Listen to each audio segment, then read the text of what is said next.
Por venir, gracias a los medios de comunicación que el día de hoy nos acompañan, desde luego gracias a mis compañeras, colegas que hoy están aquí para exponer frente a ustedes una serie de consideraciones respecto a la iniciativa ciudadana que presentamos desde la Fundación Carmen Sánchez el 10 de noviembre del año 2025.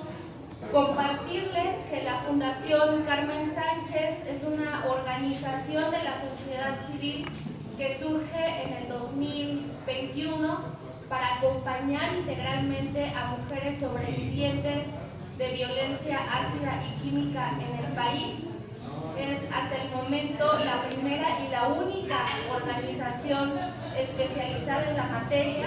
Desde la Fundación también hemos generado conocimiento y divulgado información científica que permita evidenciar las causas y las consecuencias de este tipo de delitos, no solamente en la vida de las víctimas, sino también de sus familias.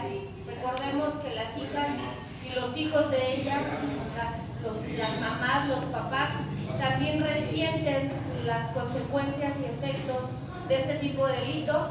Desde la organización también nos hemos encargado de impulsar cambios legislativos y políticos, transformaciones al interior de las instituciones encargadas de atender este tipo de delitos. Y por supuesto también hemos generado conciencia, educación, formación a comunidades, escuelas y servidoras y servidores públicos. Bueno, como dije, el 10 de noviembre del año pasado presentamos una iniciativa ciudadana en esta materia para poder reformar y adicionar algunas disposiciones, al menos a 3 instrumentos jurídicos: a la Ley de Acceso de las Mujeres para reconocerla como un tipo específico de violencia contra las mujeres, al Código Penal para poderla tipificar acorde, digamos, a la gravedad de este delito y a las razones de género detrás de su comisión y al riesgo para la vida que implica para las personas y mujeres, sobre todo, que han sido víctimas de este delito, y desde luego para la ley de víctimas, para que se pueda crear y construir una ruta de atención integral que pueda garantizar sus derechos. ¿Qué derechos? La atención médica especializada, psicológica, tratamientos dermatológicos. No consideramos en ese momento disposiciones a la ley de salud porque no existía. Pese a eso, sí consideramos una serie de modificaciones que bien se pueden integrar ahora que la propuesta ya es un hecho. Entonces, bueno, le dejo el micrófono. Se apagó un poco, creo, el sonido. Lo voy a dejar. ¿Me escuchan igual? Sí, sí, es que le bajaron ahí. ¿Quieren que le suba un poquito más? O sí, por favor.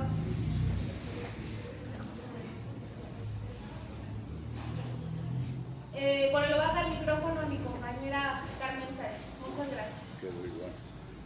Hola, buenos días a todas, a todos.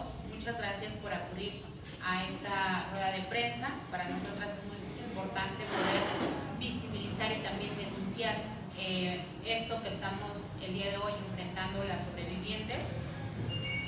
Bueno, pues como ustedes saben, su servidora y otras compañeras somos sobrevivientes de ataques con ácido y química, como también se conoce. Y el día de hoy yo estoy aquí como una mujer mexiquense.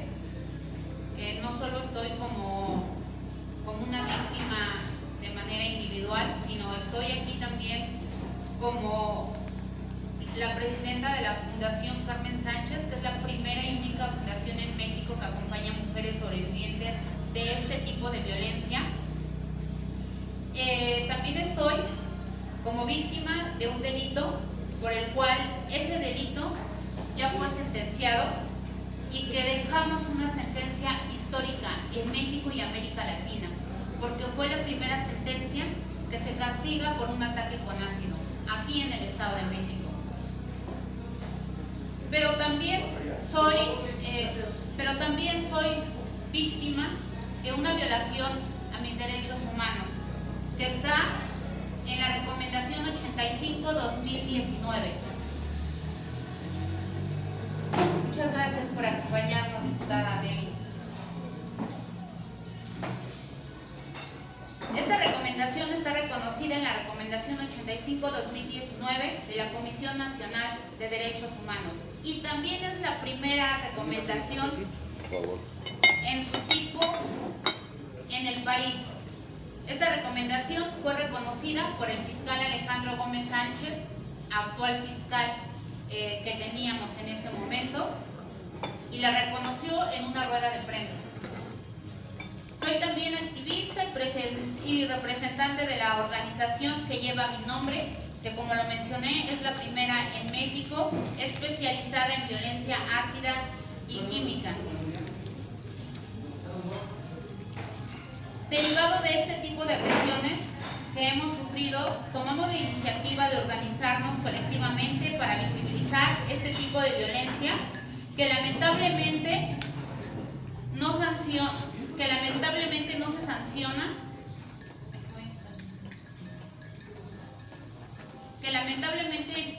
sanciona debido a que la legislación penal vigente presenta algunos huecos jurídicos. Aunque formalmente nosotras representamos esta iniciativa ciudadana el 12 de noviembre del 2025, esta iniciativa es un proceso largo y colectivo que se sustenta en el trabajo de acompañamiento e investigación que realizamos desde la Fundación. Este tipo de violencia y estas propuestas legislativas no nacieron el día de ayer. Ha sido un camino largo el que hemos llevado a las sobrevivientes. Nosotras somos las que hemos empezado a nombrar este tipo de violencia. Nosotras somos las que cargamos con las cicatrices, con esta discapacidad permanente que nos deja este tipo de violencia, pero también nosotras fuimos 4 mujeres valientes que nos unimos para denunciar lo que estaba ocurriendo, para denunciar estos huecos legales que existen en el Estado de México. 4 mujeres que me voy a permitir el día de hoy mencionar, que fue Ana Elena Saldaña, Esmeralda Millán, Leslie Moreno y yo.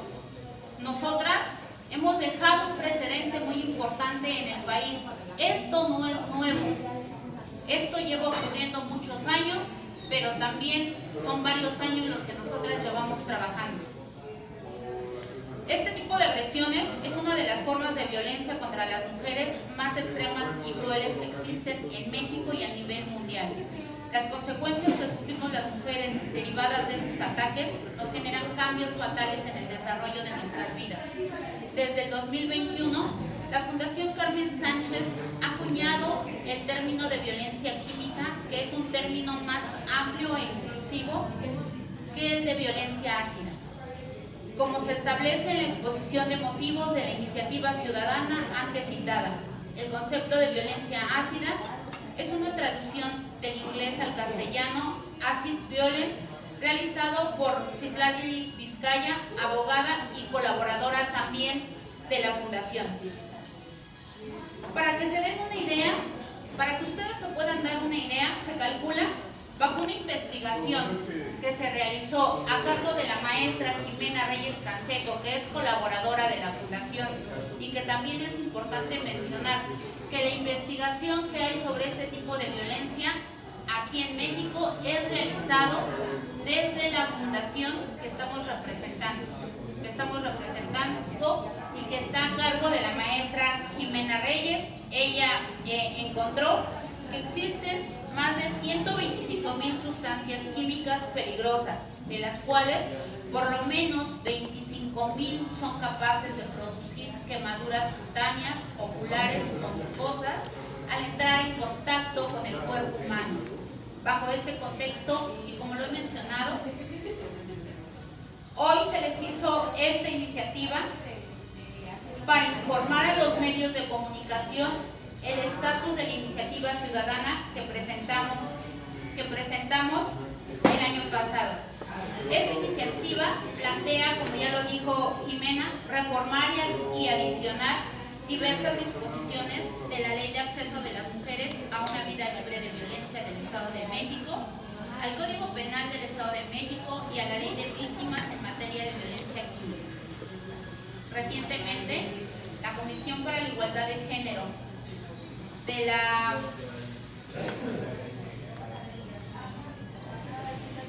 la legislatura del Congreso mexiquense llevó a cabo una reunión de trabajo para el análisis y el estudio de dos iniciativas en la misma materia. Una presentada por la diputada Zaira Cedillo y otra presentada por la diputada Nelly Brigada Rivera Sánchez, dejando fuera la iniciativa ciudadana que presentamos desde nuestra Fundación Carmen Sánchez. Al respecto, es importante señalar que la legislación que rige el funcionamiento del Poder Legislativo, es decir, la Ley Orgánica y el Reglamento, son claros respecto al trámite que debe darse a las iniciativas ciudadanas. Y les voy a compartir una lectura en donde señalo tanto la Ley Orgánica como el Reglamento del Poder Legislativo. El marco jurídico aplicable para la presentación de iniciativas ciudadanas a la legislatura del Estado de México. La Constitución Política del Estado Libre y Soberano de México, en el artículo 51, dice que el derecho de iniciar leyes y decretos corresponde a la fracción quinta a las ciudadanas y ciudadanos del Estado. La Ley Orgánica del Poder Legislativo del Estado Libre Soberano de México, de la Junta de Coordinación Política, en el artículo 62, dice que son atribuciones de la Junta de Coordinación Política. Y la fracción tercera, apoyar en el desarrollo de sus trabajos a las comisiones y comités. Fracción 16, coordinar las tareas legislativas, políticas y administrativas de la legislatura. Del proceso legislativo, artículo 79, las iniciativas de la ley y decreto podrán ser presentadas a la legislatura por quienes conforme a la Constitución tengan el derecho para hacerlo. Y el artículo 81 dice que las iniciativas de hoy o decreto deberán cubrir los siguientes requisitos: acreditar fehacientemente la calidad de ciudadano cuando quien la presente tenga condición. El reglamento del Poder Legislativo de las iniciativas dice en el artículo 69 que las iniciativas que no prevengan de los diputados serán leídas por uno de los secretarios, sin perjuicio de que puedan dar lectura a los tres, o incluso los vicepresidentes, siempre que sea recomendable por la extensión de aquellas. En el artículo 70, las iniciativas de ley o decreto sean presentadas a la legislatura, pasarán desde luego a la comisión o a las comisiones legislativas correspondientes. En el artículo 73 nos dice que los asuntos serán turnados a la comisión que le correspondan en razón del tema a tratar, o bien cuando el asunto sea también competencia de otras, podrán ser turnados hasta 2 comisiones más. Las y los integrantes de las comisiones participantes tendrán voz y voto.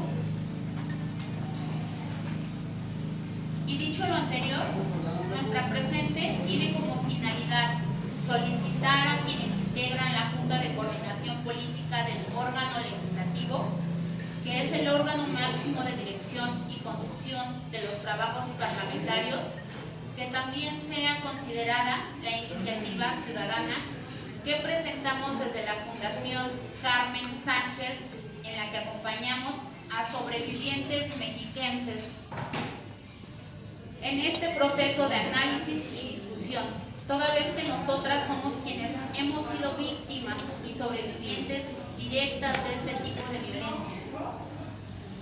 Pregunto a las autoridades de Jucopo, ¿cuál es la razón o los motivos que tienen para no incluir nuestra propuesta?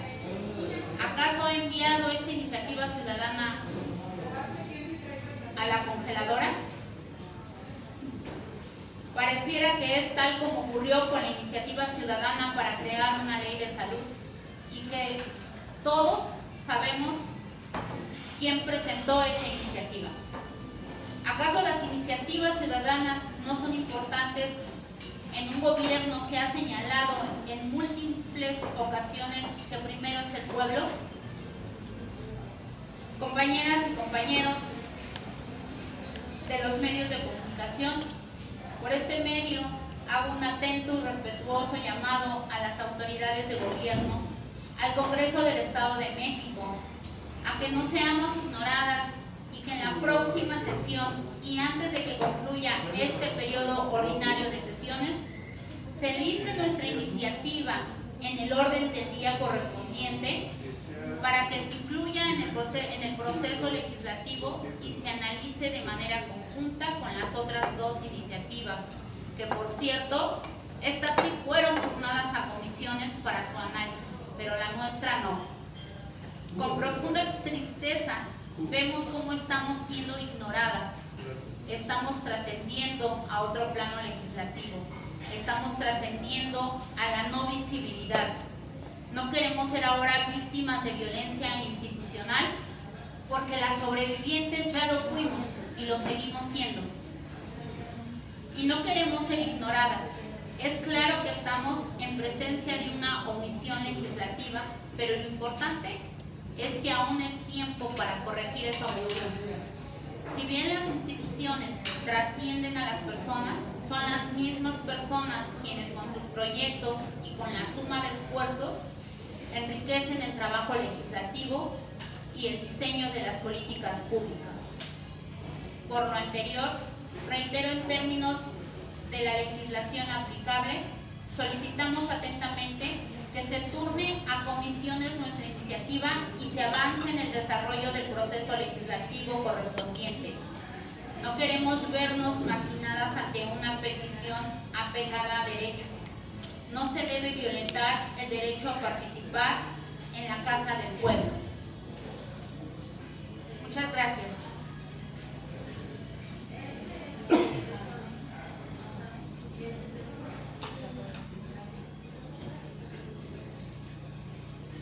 Gracias por venir. Nada más si nos pudieran un poco detallar o recordar su iniciativa como tal, porque tengo entendido que buscan también reformas al Código Penal. ¿De cuánto es la sanción que ustedes están buscando? Y sobre todo también el tema de la reparación del daño. Sí, claro, no presentamos, aquí está la iniciativa que fue aceptada el 10 de noviembre en el Congreso del Estado de México por la Oficialía de Partes, que como bien comentó Carmen, pues no está considerada dentro del análisis y discusión de las comisiones legislativas. De hecho, la semana pasada fue invitada Carmen por la diputada Nelly para una mesa de trabajo y hoy fuimos invitadas por la diputada Zaira para otra mesa de trabajo. Sin embargo, sentimos que son invitaciones en realidad pues que solamente intentan aparentar que están trabajando junto con las víctimas, porque la iniciativa ciudadana no está siendo parte del proceso de análisis y discusión. Entonces nos invitan a los foros, exponemos las propuestas, el trabajo de la organización, las propias sobrevivientes comparten sus voces y testimonios y no están siendo tomadas en cuenta. Entonces, pues eso, denunciamos también esa situación y por el otro lado se intenta tipificar como un delito autónomo, pero también penalizar otras hipótesis del delito, como feminicidio, grado tentativo, homicidio calificado, ¿no?, por el medio empleado. Entonces, las penalidades en realidad son muy variables, pueden ir de los 8 años hasta los 70, en el caso de la hipótesis de feminicidio.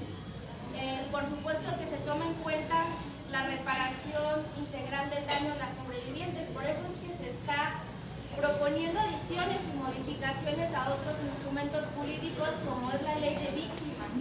El Código Penal tipifica las conductas típicas antijurídicas, es decir, las conductas que son contrarias a la ley, protege bienes jurídicos e impone sanciones. No es en el Código Penal en donde se tiene que hablar justamente de estos temas como derecho de protección a la salud, derecho de asistencia social, derecho de reparación del daño. Es la ley de víctimas.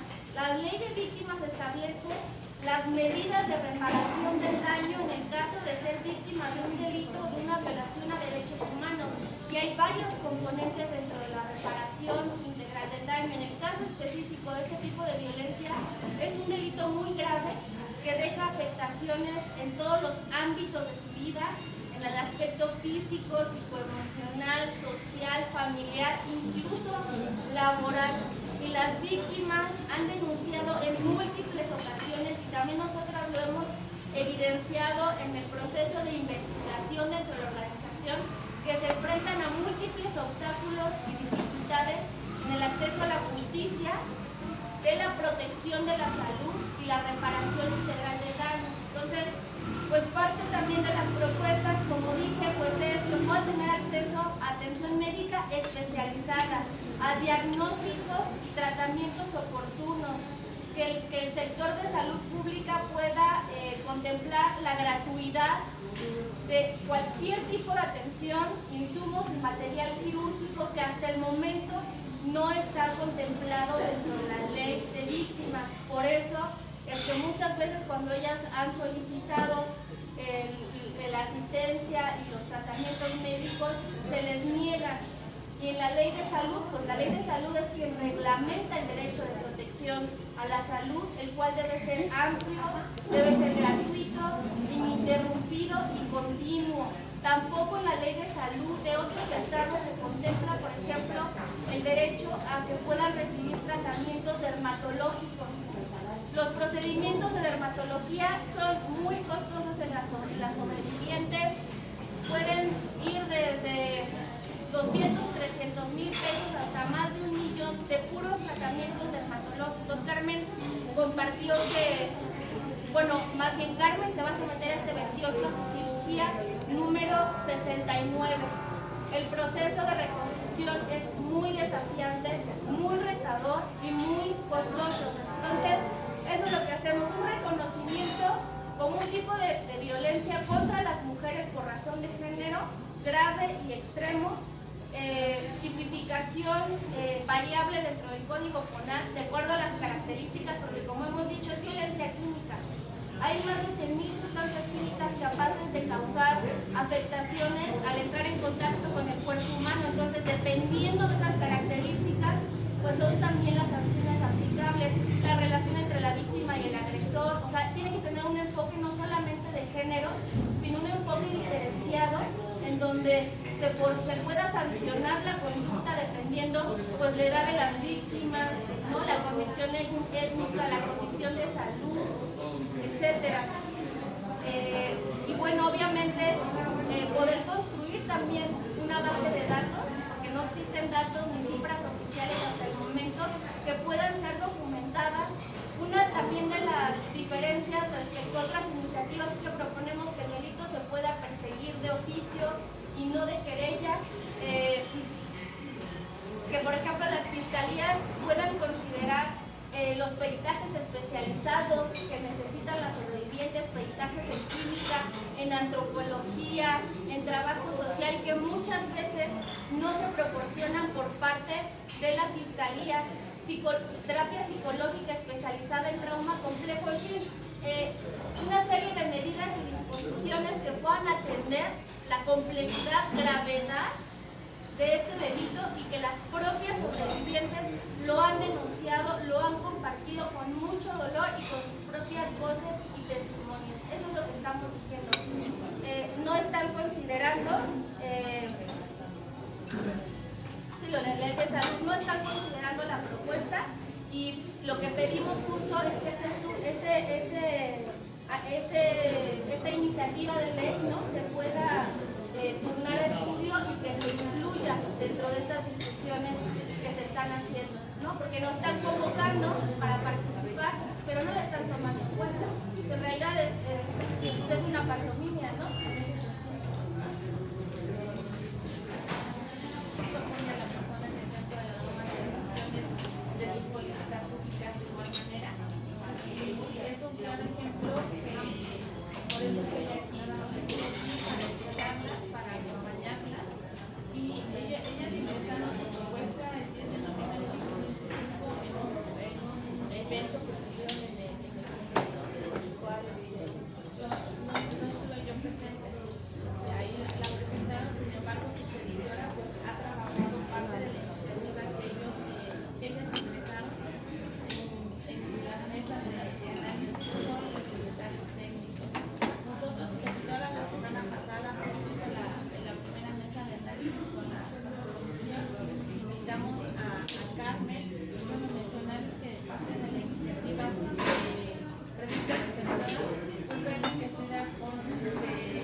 trámite de que se incluya o se mande a las comisiones como tal y se puede hacer, estamos a tiempo, estamos justo en las mesas de análisis para que se pueda presentar estas modificaciones y justo hacerles justicia, ¿no? a las mujeres que desafortunadamente tienen este tipo de violencia y sobre todo para un tema de prevenir, de evitar este tipo de violencia que sufren mayormente las mujeres. Considero que estamos aquí en esta conferencia justo mostrando el respaldo a Carmen, así como a su fundación y a las 4 mujeres que pues, han denunciado este tipo de violencia que han sufrido, sin duda alguna, en lo personal, en escuchar su historia de Carmen, pues es una iniciativa que debe de salir muy fuerte, muy fortalecida, y recordemos que las leyes son